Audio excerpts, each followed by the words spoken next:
Joining me now is Jason Horn from Steyn Capital Management to give us his take on the market's activity. Jason, thanks so much for your time this afternoon. Now, besides tariffs and Trump, the other word or statement making the rounds is taco trade, right? Which refers to Trump always chickens out. And it seems to be an investment approach in response to Trump's tariffs. Do you share this opinion, this approach, especially in the run-up to that July deadline, and just following what we've been seeing playing out in markets where Trump has made announcements, but we aren't seeing big movements in equity markets anymore? Yes, thanks for having me. I think if we look at what Trump's rhetoric has been over the last 4 or 5 months, it's very much been this maximum pressure on his trading partners, and then looking to get a deal over the line, and hence the Trump always chickens out term coming through there.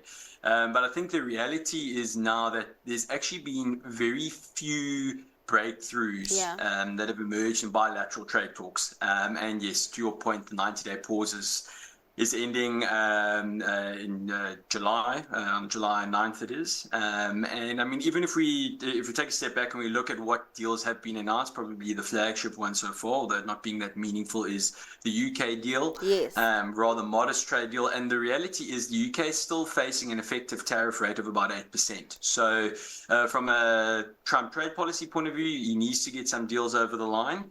And it seems like we're getting to that point where we're starting to see this maximum pressure being applied to China and some specific industries. And obviously the big showdown that we'll see today in the White House with the German Chancellor meeting Trump today.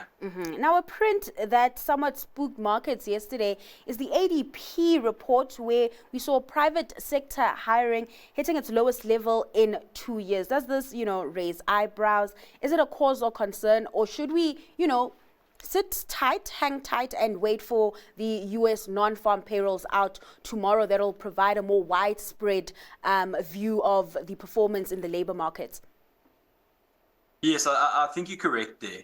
If we look at a lot of the soft data that's come out of the US of late, it's kind of been indicating towards slightly on the weaker side. Also, the ISM data was released yesterday. Also coming lower than expectations at 49.9, so kind of below break even. And now, yes, you're starting to see some of the harder data come through, not looking so great.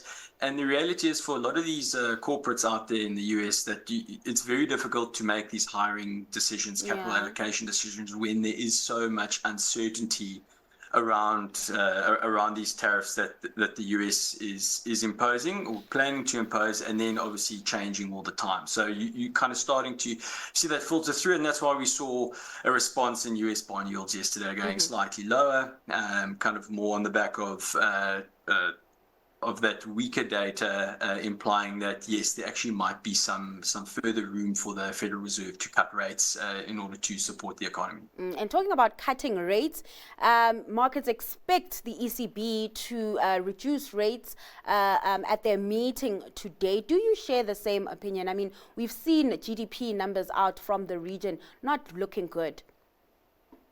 Yeah, so I think very important to note that, yes, growth hasn't been fantastic, but at the same time, the ECB's inflation targeting of around 2%, the latest data we saw was at 1.9% last month per Eurostat's latest release.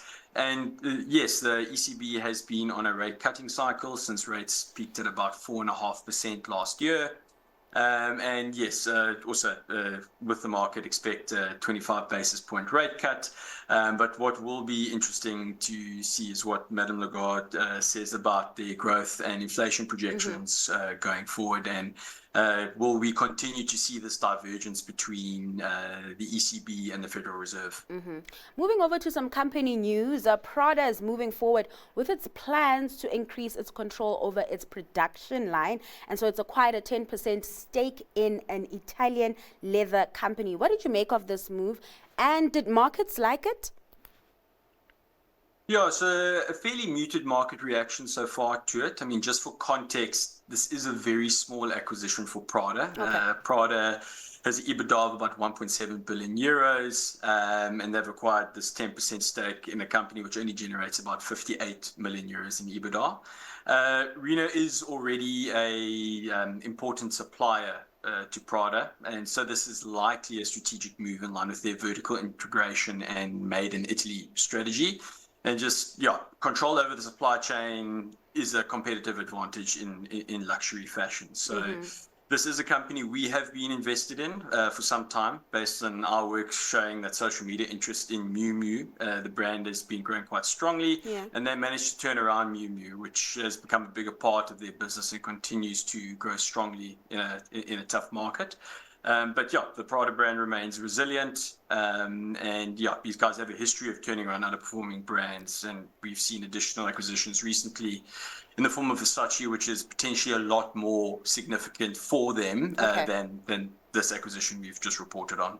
And Jason, just quickly before we get into the clips, bringing it back home, we've seen, local assets, we've seen the rand as well as bond markets really resilient. And looking at the fixed income space in particular, the 10-year bond yield dropped below 10% for the first time since 2022. What's been fueling positivity on the fixed income front? Yeah, I think broadly speaking, from a politics point of view, globally with South Africa being in the crosshairs, things have calmed down, so no news is good news on that front. I think from a budget perspective, found out yesterday that that does seem to be progressing through Parliament. Okay. The DA and the ANC have come to an agreement, so that is positive for markets. Markets like certainty, and then as well more positive commentary around inflation targeting in South Africa. It kind of looks like the SARB and Treasury are in agreement. We are yet to see an official announcement from the finance minister, but I think markets are starting to price it in lower rates as well in South Africa, more broadly speaking. So that will probably bring down rates further as that progresses. All right, let's hit pause on the conversation before we move on to your stock pick. Let's take a moment to touch on some counters that have been attracting interest from your industry peers.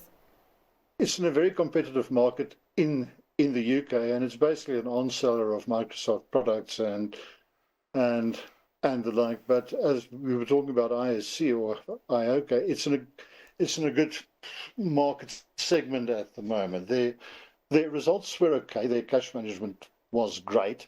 So I don't think it's it's not Meta or anything like that, as far as prospects concerned. But at current valuations, I think they're undervalued, and I can see about 15-20% upside in the price over the next year. And technically, it looks good. And let's face it, as a South African, you've got very limited opportunity to get into the IT business, and Bytes to me looks like a reasonable avenue. Yeah, Taiwan Semiconductors. I mean, they came out with numbers which were blowout. And it's not even the numbers that they produced. It's just what they say about the future, what they say about demand for semiconductors. They make them. ASML produces the big machine, they buy the machine, and they make the chips for NVIDIA and so on. So, but what's coming out of them, and they've gotten a deal now with NVIDIA, but I mean, what they say about future demand is just astonishing, in not only for mobile, but for high-level computers, meaning AI and so on. So these are the companies producing the goods. The outlook is just still very, very attractive.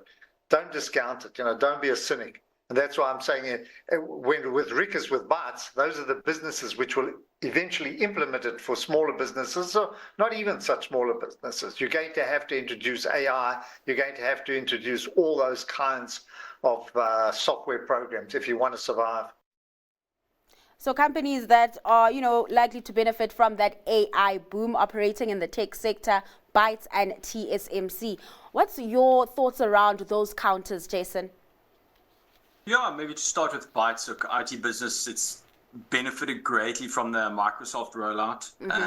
Look, as investors, we do question the sustainability of those tailwinds going forward. And look, as a result, it's not something that we either hold on the long or the short side of things. Okay. TSMC, on the other hand, is a fantastic high-quality business with a lot of structural tailwinds going forward.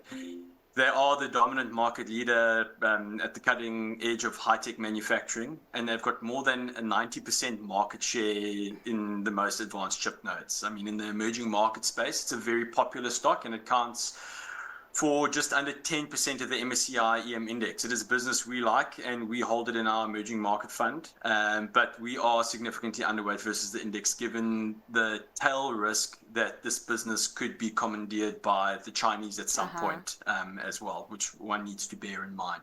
All right, so you like TSMC, but that's not your stock pick. Where are you seeing opportunity today? My stock pick today is Mandarin Oriental. Listed in Singapore. They are an owner and operator of ultra luxury hotels and residences with 41 managed hotels and 12 residences.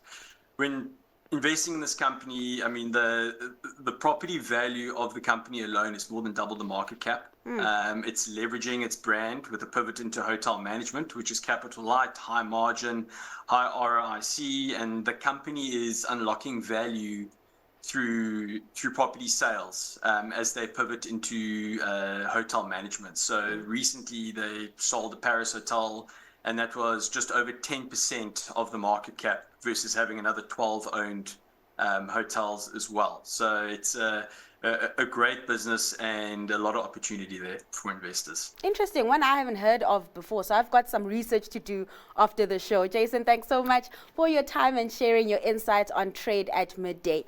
That was Jason Horn from Steyn Capital Management.